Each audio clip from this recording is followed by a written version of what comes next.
You're on board the Newstrack. There are a slew of Chinese apps that have emerged that are offering instant loans to borrowers in India. The interest rates are high, but the fact that these apps give instant cash from 1 to 50 rupees, going up to 5,000, 10,000 rupees. But here's the flip side.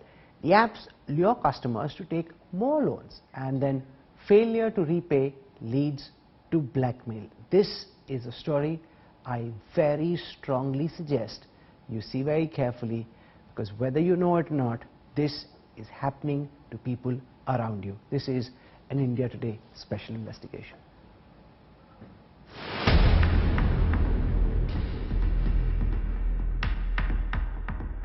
Digital Shylocks swooping down from China, partnering with local accomplices,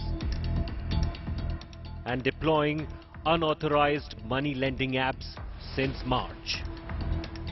The lure of instant loans during the pandemic, and once their Indian clients had them in their bank accounts to make ends meet. They are caught in a vicious cycle of never-ending debts. Unable to repay, several borrowers committed suicide after they were harassed and threatened.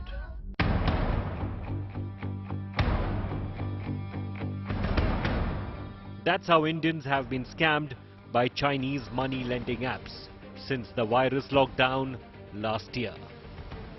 Many of them mushroomed on application stores. Some of them were taken down, but they reappeared in new avatars. The modus operandi of these mobile money lenders is very simple. Once you download their application, irrespective of whether you avail the loan facility or not, they get hold of your contact database and your gallery. Owing to exorbitant interest rates, which are well above the RBI norms, most times customers are not able to pay their dues on time.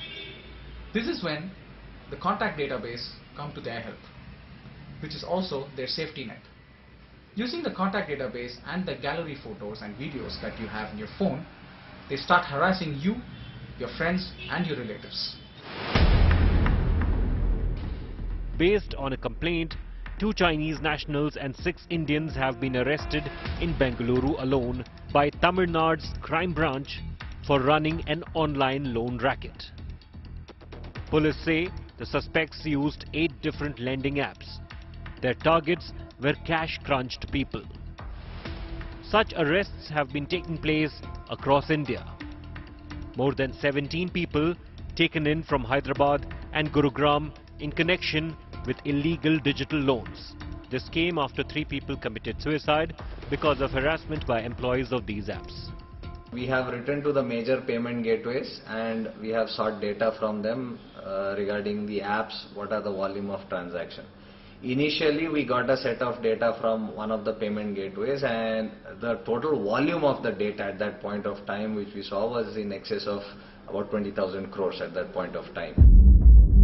The RBI has cautioned borrowers to verify background of entities offering loans, online or through mobile apps. It mandates digital lending platforms disclose the names of banks and non-banking financial companies upfront to the customers. Digital literacy holds the key, and so do stricter privacy statutes and law enforcement to stop these loan sharks from fleecing gullible borrowers. With Ashish Pandey and camera person Aparna Govindrajan, this is Sai Kiran Kannan for India Today.